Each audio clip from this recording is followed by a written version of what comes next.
परम पूज्य स्वामी जी महाराज,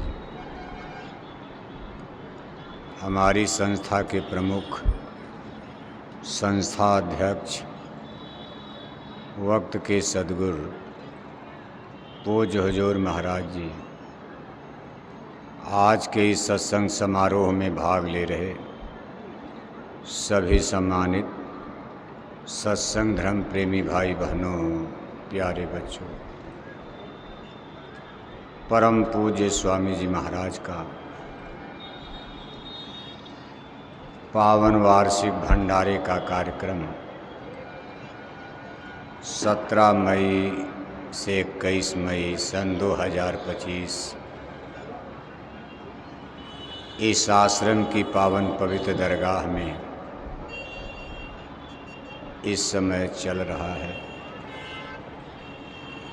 आज इसका चौथा दिन यानी 20 मई है। जय गुरुदेव मिशन संगत के इतिहास में ये सब तिथि और तारीख जुग जुग तक लोग आगे याद करते रहेंगे। हमारी आगे आने वाली पीढ़ियाँ इस तिथि तारीख को याद करके बहुत कुछ इस पर चिंतन करेंगे, विचार करेंगे। 20 मई का ये दिन सन 2012 परम पूज्य स्वामी जी महाराज का पार्थिव शरीर प्रेमियों के दर्शनार्थ यहाँ बगल में जो बड़ा मंच आप देख रहे हो, कुटिया से निकाल करके यहाँ ला करके रखा गया था। इस समय यानी शाम को 6 बजे इस आश्रम पर कितने लाखों लाख की भीड़ हो चुकी थी। चूँकि घटना एकाएक हुई थी, इसलिए खाने पीने का, भोजन भंडारे का कोई उचित प्रबंध नहीं था और ऐसे समय में किसी खाने पीने की किसी को चिंता भी नहीं थी, क्योंकि ये तारीख इतनी दर्दनाक थी। अपने प्यारे सद्गुरु का बिछोह हो चुका था। देहधारी गुरु के रूप में परम पूज्य स्वामी जी महाराज हमारे आपके बीच से जा चुके थे। लाखों आँखें रो रही थी। ऐसा इतिहास में बहुत कम देखने को मिलता है। जन्म मरण के देश में चलना तो सबको है, लेकिन ऐसे महामानव, ऐसे महापुरुष जिनके लिए एक साथ लाखों लाख आँखें आंसू बहाती हूँ, ऐसा दृश्य इतिहास में बहुत कम पढ़ने सुनने को मिलता।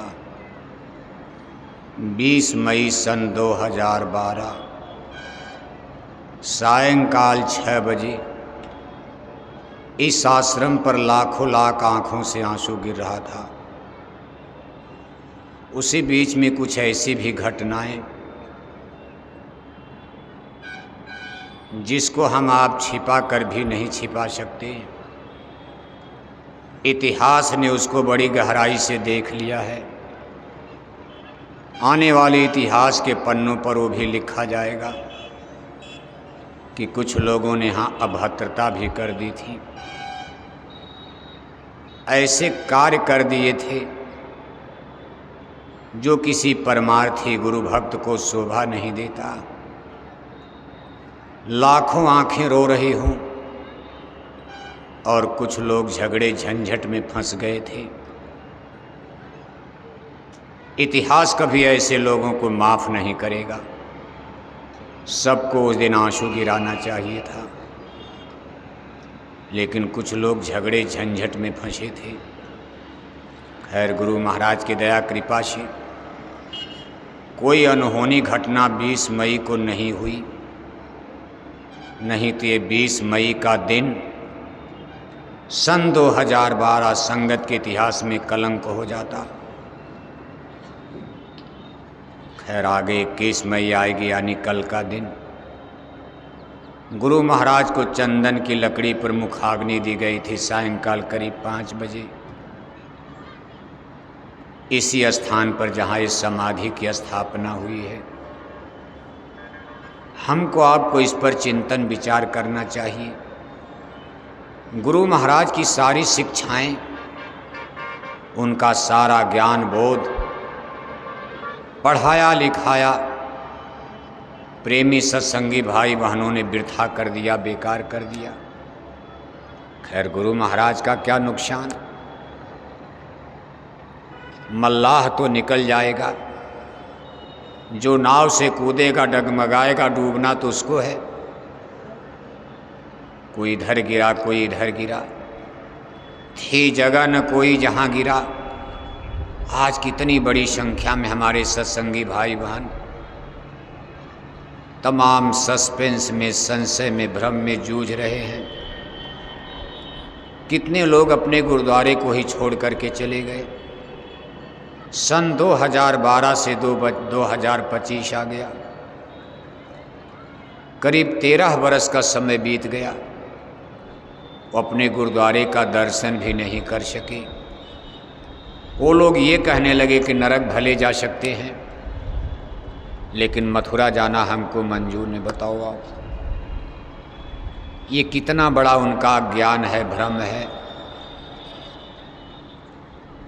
महापुरुष जो आदेश और हुक्म देकर जाते हैं, उनके जो निर्देश होते हैं, उसका अनुपालन करना हर गुरु भक्त का, सत्संगी का कर्तव्य होता। गुरु महाराज ने नाव को मझधार में नहीं छोड़ा। एक सफल खेवनहार, सफल खेवटिया मालिक, मल्लाह पूज महाराज जी के रूप में उन्होंने नियुक्त कर दिया। कुछ दिन तक लोगों को शंका संदेह, लेकिन पूज महाराज जी को अब देख करके, समझ करके, सुन करके लोगों के संशय भ्रम धीरे धीरे दूर हो रहे हैं। नए लोग तो उनसे जुड़ी रहे हैं। जो लोग नए लोग नामदान ले रहे हैं, उनको गुरु मानने के लिए तैयार हैं। मानना भी चाहिए। जो आपको पढ़ा रहा है वही आपका मास्टर माना जाएगा। मान लो हमारे जो पुराने सत्संगी भाई बहन गुरु महाराज से नामदानी हैं, उनको पूज महाराज जी से नामदान नहीं लेना है, लेकिन अभी आप स्कूल में पढ़ रहे हो, तो कौन मास्टर आपको पढ़ाएगा? किसके आदेश में चलोगे आप? पूज महाराज जी का तिरस्कार कर देना, उनका अपमान कर देना, केवल मंदिर का दर्शन करके चले जाना और पूज महाराज जी से न मिलना, इसमें सत्संगी अपना नुकसान कर रहे हैं। चूँकि पूज महाराज जी को गुरु महाराज ने स्थापित किया, उनका तिरस्कार करना, उनका अपमान करना, ये सीधे गुरु महाराज का तिरस्कार, अपमान है। आप गुरु महाराज की दया भी अब सीधे नहीं ले पाओगे। जब तक गुरु महाराज थे, दया की धार आपको सीधी मिलती थी। आज दया की धार पूज महाराज जी से होकर ही आपको मिलने वाली है। ऐसा नहीं कि आपको उनको गुरु मानना है। सत्संगियों के लिए, पुराने सत्संगियों के लिए आपके लिए गुरु भाई हैं, लेकिन श्रेष्ठ तो आपको मानना पड़ेगा। उम्र का सवाल नहीं है, जाति का सवाल नहीं है, सवाल ज्ञान का होता है। अब उनके अंदर जो क्षमता है, शक्ति है, पावर है, हमारे आपके अंदर वो चीज़ नहीं है, तो आप उनका तिरस्कार कैसे कर सकते हो? किसी न किसी आधार पर, बिंदु पर आपको मानना पड़ेगा, स्वीकार करना पड़ेगा सत्य को। आप अगर सोचो कि पूज्य महाराज जी का अपमान करके हम गुरु महाराज से कुछ ले लेंगे, इट इज इम्पॉसिबल, असंभव है। इसका परिणाम क्या होगा? आपको मानव जन्म तो फिर मिलेगा,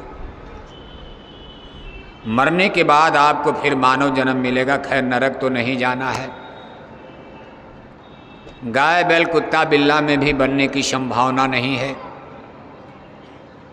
लेकिन आपको अगला जन्म, जो लोग ऐसा कर्म कर रहे हैं उनको मौत के बाद अगला जन्म किसी सत्संगी के घर में बेटा बेटी के रूप में, बच्चा बच्चे के रूप में मानव जन्म मिलेगा।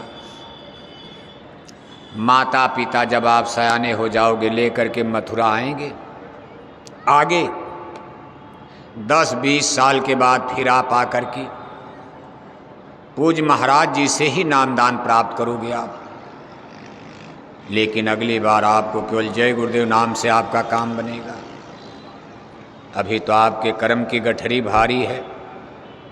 रोते गाते चीखते चिल्लाते 5 नाम का सुमिरन करे, कह कबीर तब भव से तरे।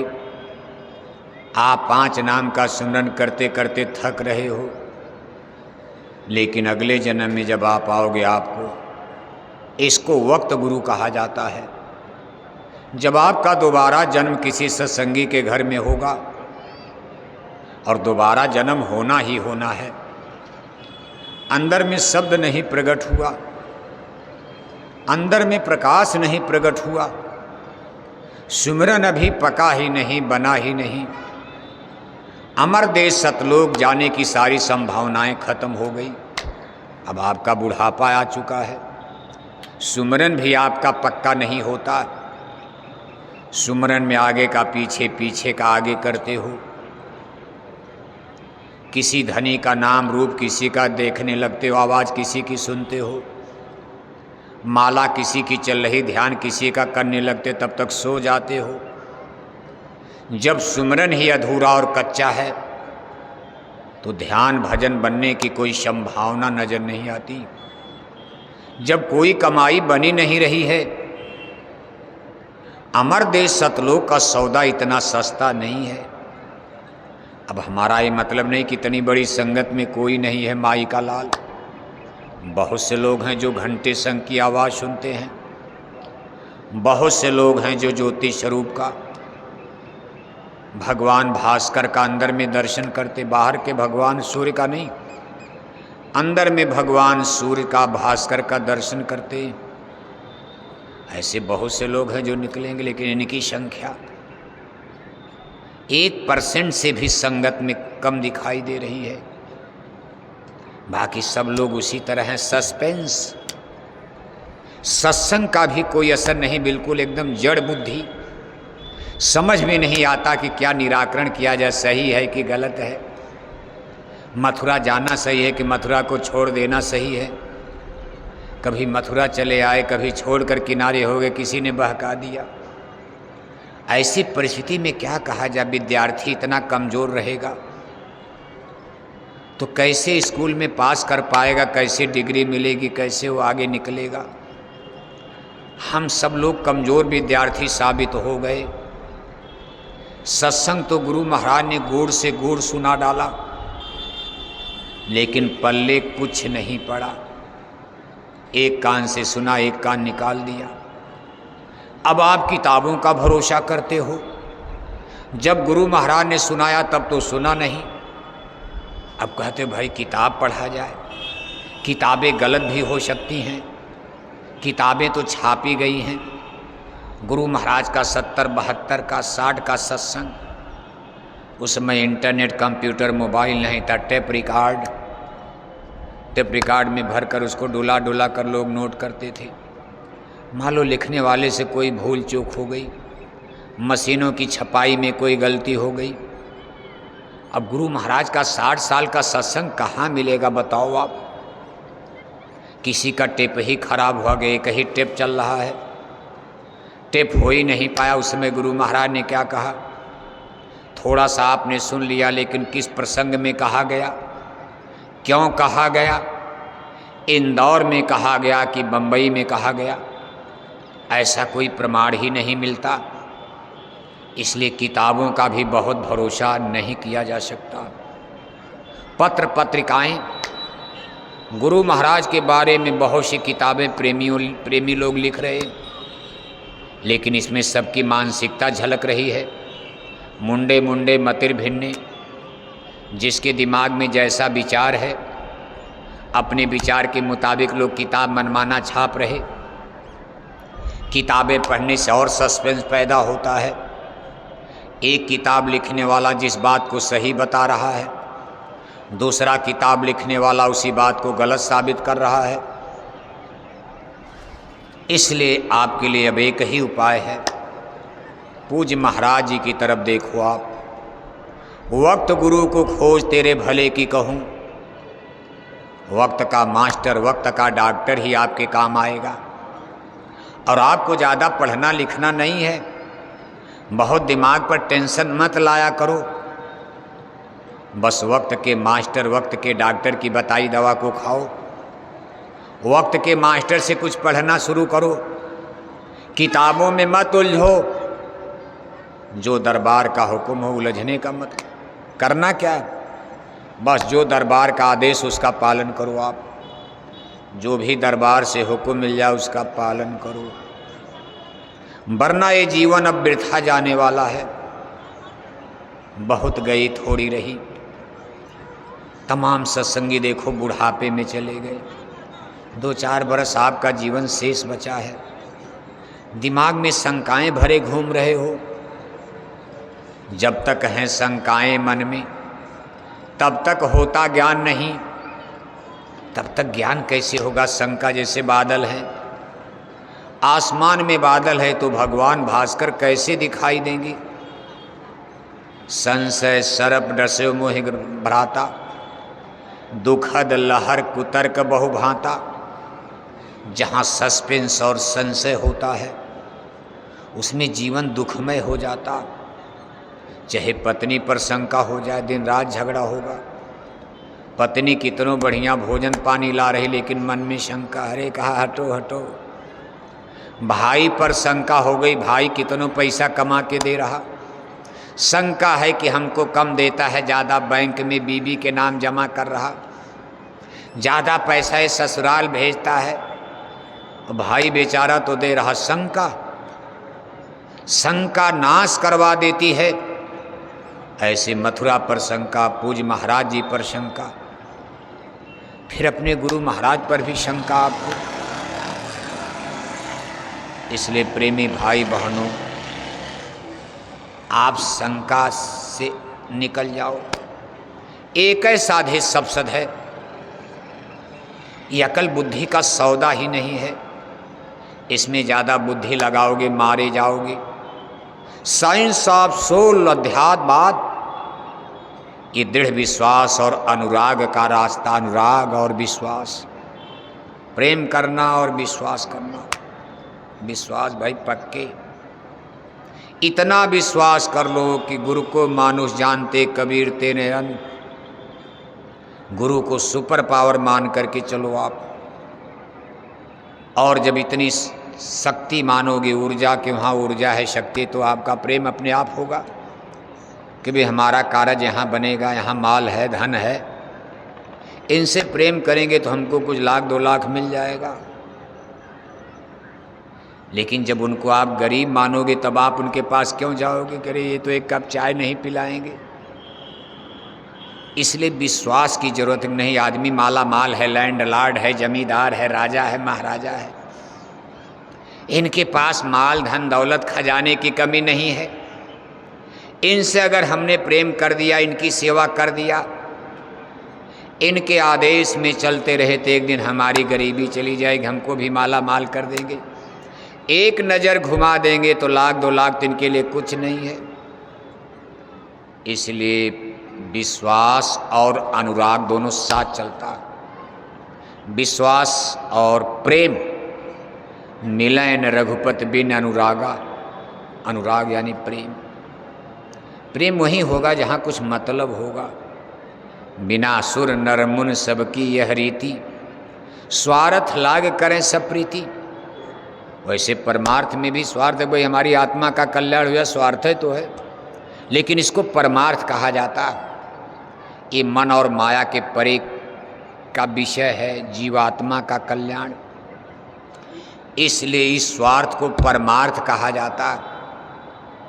लेकिन इसमें भी आपको मतलब से ही तो प्रेम है। हम महात्माओं से, गुरु से प्रेम क्यों करते? उनके लिए जान देने को क्यों तैयार कि भाई हम इनके साथ रहेंगे, हमारी आत्मा का कल्याण हो जाएगा, हमारी जीवात्मा नरकों से बच जाएगी, हमारा जन्म मरण का चक्र फंदा कट जाएगा, छूट जाएगा। इतने मान करके दो चीज़ें पर चलो आप, एक विश्वास करो, दूसरा अनुराग यानी प्रेम करो। बुद्धि से ज़्यादा मत सोचो, बुद्धि घर परिवार के लिए लगाए रहो, धन दौलत घर मकान बनाना उसमें दिमाग लगाओ, ट्रैक्टर खरीदना है, दुकान करनी है, कोठी हवेली बनानी है, ज़्यादा से ज़्यादा पैसा कमाना, वहाँ दिमाग खर्च करो। लेकिन ये दौलत कमाने में, परमार्थ भजन में, इसमें दिमाग शून्य होना पड़ता, दिमाग जीरो हो जाए आपका, मालूम पड़े हम कुछ नहीं जानते। और जब तक ये सोचो कि नहीं हम कुछ जान रहे, दिमाग लगाओगे, मारे जाओगे, धोखा हो जाएगा। ये बुद्धि विलास का, ब्रेन माइंड, दिमाग का विषय ही नहीं है कि आप ज़्यादा पढ़े लिखे हो तो सत्संग आप ज़्यादा समझ लोगे, आप ज़्यादा ज्ञानी विज्ञानी हो तो भजन कर लोगे। नो नो नो, नहीं। बल्कि कभी कभी ये विद्या, पढ़ाई लिखाई तो बाधा बन जाएगी सत्संग में आने से। एक देखो बड़ा सुंदर दृष्टांत आता, गुरु महाराज का जमाना था, शुरुआती दौर, करीब करीब सन 60-70 का दशक चल रहा था। पूर्वी उत्तर प्रदेश में जहाँ संगत डेवलप कर रही थी, संगत का विकास, गुरु महाराज ने इसकी नर्सरी पूर्वी उत्तर प्रदेश में तैयार किया। गुरु महाराज सन 1940 के दशक में मथुरा से थोड़ी दूर पर इगलास तहसील चिरौली गांव में दादा गुरु के संपर्क में आए थे। दादा गुरु उस समय अपने घर पर ही थे जब गुरु महाराज पहुंचे थे। साधु भेष में थे, सन्यासी भेष में। सन 1948 में अगहन सुदी 10वीं को पूज्य दादा गुरुजी महाराज ने शरीर का अपने घर पर ही त्याग किया। उसमें अपने गुरु महाराज कानपुर गए थे दादा गुरु के आदेश में। उस समय इस तरह से मोबाइल वोबाइल तो था नहीं, जब आए तो पता चला पूज्य दादा गुरुजी महाराज शरीर छोड़ चुके हैं। लेकिन चूंकि उन गुरु महाराज के आदेश में ही गए थे, बाद में लोगों ने बताया भाई आपके लिए कह गए हैं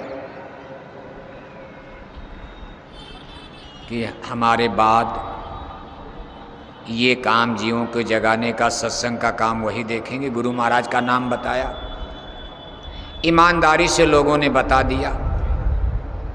आज का ज़माना होता तो छिपा ही देते लोग अपने अपने चक्कर में कि गुरु महाराज ने नहीं कहा, नहीं कहा, बस हल्ला उड़ा देते मोबाइल पर। लेकिन उस समय लोगों में ईमानदारी थी, वो भी गुरु का वचन है तो कैसे कोई झूठ बोले, भाई आपके लिए कह दिया। कुछ लोगों ने कहा भी, कुछ लोग विरोध भी किए थे जो नहीं सुन पाए थे, क्योंकि जब दादा गुरुजी महाराज ने कहा ये बात तो सब लोग तो वहाँ थे नहीं। और आधी रात को उनका शरीर 12:03 पर छूटा था। अगहन सुदी 10वीं, अगहन की जाड़े की रात में 12:03, सब लोग जाग नहीं रहे थे। जो लोग नज़दीक थे उन्हीं से बता दिया, मुख्य लोगों से। गुरु महाराज सन 1948 से सन 52 तक मौन रहे, इधर उधर घूमकर अपने गुरु भाइयों के पास, जो दादा गुरुजी महाराज के नामदानी यानी गुरु महाराज के गुरु भाई लोग, इनके पास आते जाते गुरु महाराज अपना समय बिताते रहे। वाराणसी काशी नगरी में गुरु महाराज के साथ के लोग वहाँ जाकर, एक मैनेजर साहब इजात के कायस्थ थे यानी लाला श्रीवास्तव, यहीं से गुरु महाराज ने रह करके संग एक अधिकारी थे, वो नौकरी करते थे। जात के श्रीवास्तव थे, काज थे, लाला थे, वाराणसी में, बनारस में। गुरु महाराज ने यहीं से धीरे धीरे संगत की नर्सरी बनारस से प्रारंभ करके फिर जौनपुर, आजमगढ़, गोरखपुर, यहाँ से विस्तार हुआ देवरिया। आजमगढ़ जिले में सबसे पहले गुरु महाराज ने अपने पैसे से संस्था के नाम पर एक प्रेस लगवाया, छापा खाना। वहीं से अमर संदेश स्वधर्म पत्रिका उस जमाने में प्रकाशित होने लगे। गुरु महाराज का सत्संग थोड़ा थोड़ा आने लगा। राजस्थान के सीकर जिले के एक प्रेमी थे, आजमगढ़ शहर में रहते थे, का नरसिंह मानी। बड़ी पुरानी बात है, मानी नरसिंह दास काबरा साहब। उनकी सीकर में रिश्तेदारियां थी, वहीं के रहने वाले, आजमगढ़ में बस गए थे। इन्हीं के माध्यम से फिर गुरु महाराज सीकर राजस्थान गए। इन्हीं जय गुरुदेव नाम सबसे पहले राजस्थान में सीकर पहुंचा। सीकर से फिर जयपुर, फिर आगे तो बड़ा लंबा 60 वर्ष में धीरे धीरे फिर उन्हीं के रिश्तेदार लोग इंदौर में रहते थे, सीकर वालों के। गुरु महाराज उन्हीं के माध्यम से इंदौर पहुंच गए। इलाहाबाद में एक सेठ रहते थे, राजस्थान के कलकत्ता में व्यापार था। गुरु महाराज उनके द्वारा बंगाल यानी कलकत्ता पहुंच गए। फिर वहीं रक्षाबंधन मनाने लगे। इस तरह से धीरे धीरे, लेकिन संगत की नर्सरी पूर्वांचल, पूर्वी उत्तर प्रदेश, काशी, जौनपुर, आजमगढ़, गोरखपुर, यहीं से फैली है। तो देखो, हम दृष्टांत सुनाने जा रहे, तो उसी समय की एक कहानी है। गुरु महाराज पूर्वी उत्तर प्रदेश के किसी छोटे से गांव में, उस समय कोई लाउडस्पीकर उकर भी नहीं मिल पाता था। गुरु महाराज बिना लाउडस्पीकर के 10 आदमी आ गए, 20 आदमी आ गए। पहला सत्संग तो जब गुरु महाराज ने शुरू किया तो 11 आदमी काशी में, 11 आदमी में ही गुरु महाराज ने लाउडस्पीकर, कोई जरूरत है, सन 52 में कहाँ लाउडस्पीकर मिलेगा। था, मशीनें आ गई, लेकिन संभव नहीं था सबके लिए। बड़े बड़े प्रधानमंत्री, मंत्री, मिनिस्टर, उनके लिए अंग्रेजों का भी राज खत्म हो रहा था। भारत अभी ताज़ा ताज़ा आज़ाद हुआ था, तब गुरु महाराज का सत्संग खड़ा हो गया। गुरु महाराज कई बरस तक बिना लाउडस्पीकर के ही कहीं कहीं गांव में जाते थे, लगा दिया तो चौकी पर किसी तरह चद्दर उद्दर मांग करके बिछा करके, खड़ाऊँ पहनकर, सड़क नहीं पैदल जा रहे हैं, बीच में कीचड़ है तो धोती उठा लिया, जूते निकाल करके पैदल कीचड़ से जा रहे हैं, गांव में जाना है। बड़ी कठिन, अभी कार मोटर नहीं थी गुरु महाराज के पास। सबसे पहली कार गुरु महाराज को आजमगढ़ में एक फिएट कार, सबसे पहले, आज आप इतनी गाड़ी मोटर देख रहे हो ना, सबसे पहले आजमगढ़ जिले में प्रेमियों ने मिलकर, उसमें कई लोगों का सहयोग था, लेकिन आजमगढ़ को आगे रखा गया। एक फिएट कार उस समय 11-12 हज़ार में मिल जाती थी, लेकिन उसमें 11-12 हज़ार रुपये का मतलब था। फिएट कार खरीदे गए, गुरु महाराज उसमें खुद चलाते थे। गुरु महाराज खुद गाड़ी चला करके फिर सत्संग करने, नहीं तो ट्रेन से ही इक्का तांगा, बैलगाड़ी पर बैठकर, हाथी पर बैठकर, कहीं नदी है तो हाथी पर बैठकर पार कर, ऐसे ऐसे करते करते। एक बार एक गांव में गुरु महाराज सत्संग सुना रहे थे। गांव के बाहर एक चौपाल पर 10-20 लोग गांव के बैठ गए।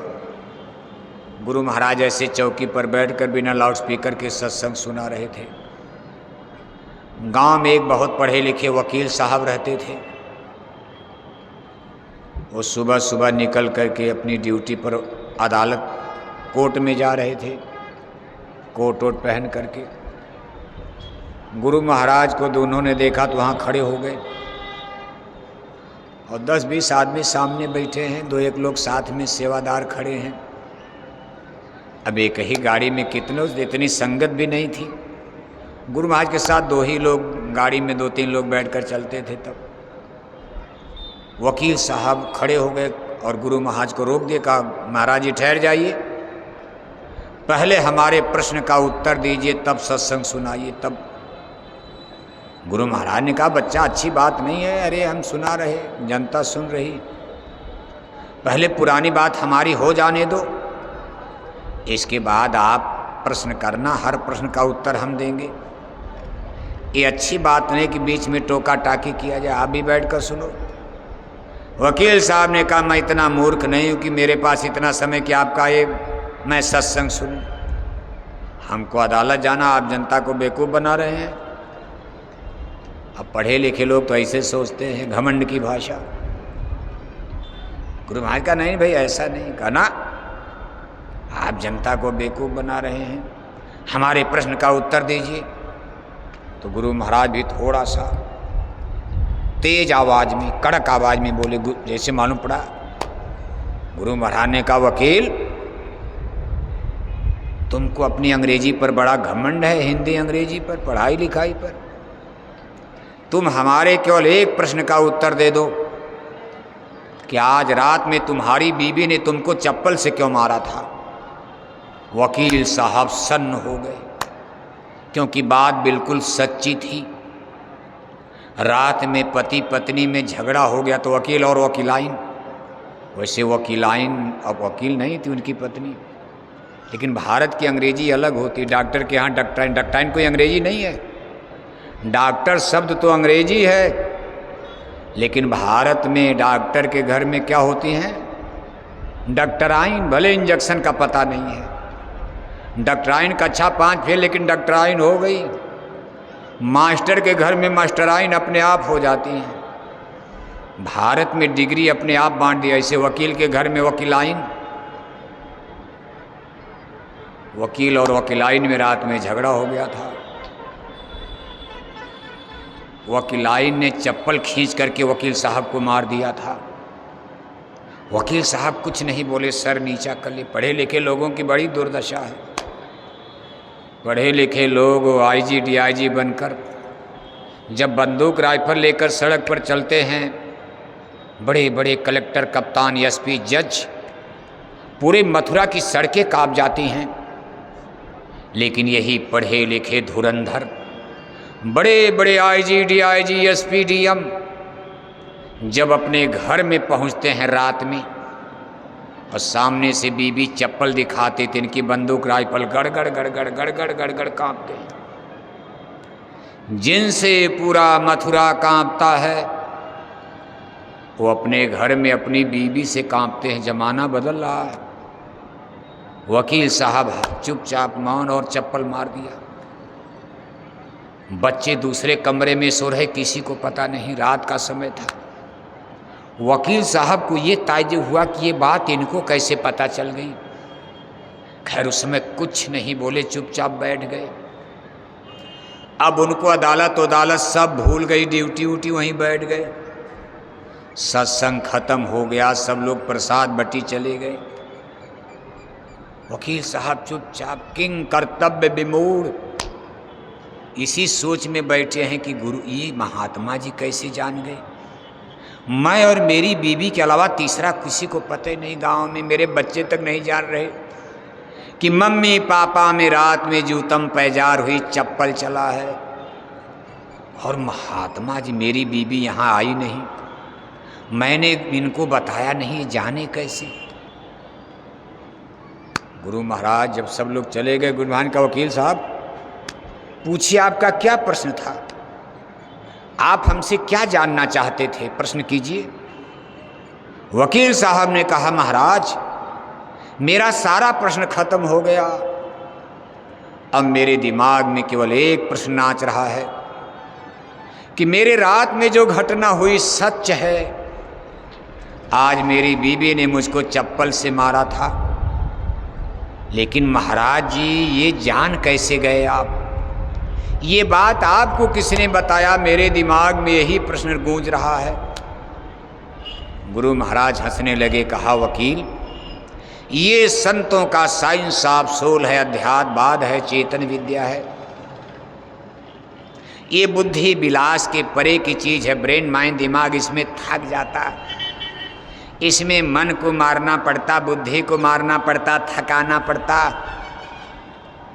ये विद्या केवल सद्गुरु के सहारे होती है।